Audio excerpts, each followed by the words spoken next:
Operation Sindoor విజయవంతమైన సందర్భంగా Vijayawada rural మండలం రామవరపాడులో తిరంగా ర్యాలీ నిర్వహించారు. కృష్ణా జిల్లా గన్నవరం ఎమ్మెల్యే యార్లగడ్డ వెంకట్రావు ర్యాలీలో పాల్గొన్నారు. భారత సైన్యానికి అభినందనలు తెలిపారు. దేశం కోసం ప్రాణత్యాగం చేసిన వీర జవాన్ మురళీనాయక్ కు జోహార్ అంటూ నినదించారు. దేశంలో ప్రతి పౌరుడు సుఖ సంతోషాలతో ఉంటున్నారంటే దానికి కారణం ఇండియన్ ఆర్మీనేనని చెప్పారు.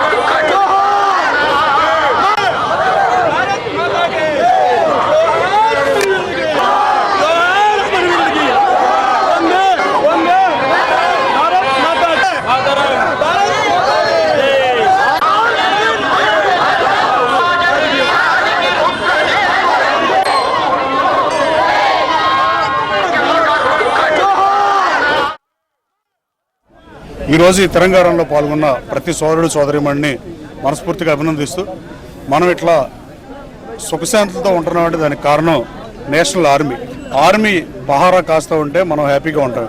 ఇక్కడ ఆ రాజకీయాలు ఈ రాజకీయాలు ఉంటా ఉన్న పరిస్థితి.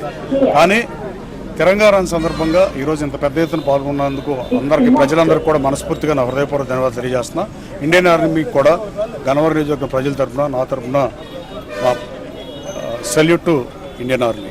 అలాగే ఈ తెలంగాణలో మనం పెట్టుకున్న జాతీయ జెండాను రూపొందించిన పెంగళ వెంకయ్య గారు కృష్ణా జిల్లా వాసి అవటం, మహానుభావులు పుట్టిన ఈ జిల్లాలో కనీసం జిల్లా పరిషత్తులు కనుక కాంస్య గృహాలు ఏర్పాటు చేయకపోతే జిల్లా పరిషత్తును బాయ్కట్ చేస్తానని చెప్పా. కృష్ణా జిల్లా చరిత్రను భావితరాలకు తెలియజేయాల్సిన అవసరం ఉంది.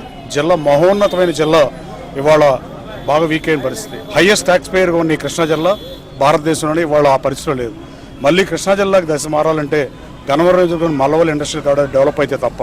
తొలితరం పారిశ్రామికవేత్తలందరూ బయటకు వెళ్ళిపోయారు. వలగపూడి రామకృష్ణ గారు కానీ, ములపూడి హరిచంద్రప్రసాద్ గారు, అందరూ Coimbatore second generation entrepreneur Hyderabad వెళ్ళడం వల్ల కృష్ణా జిల్లాకి దుస్థితి పట్టింది.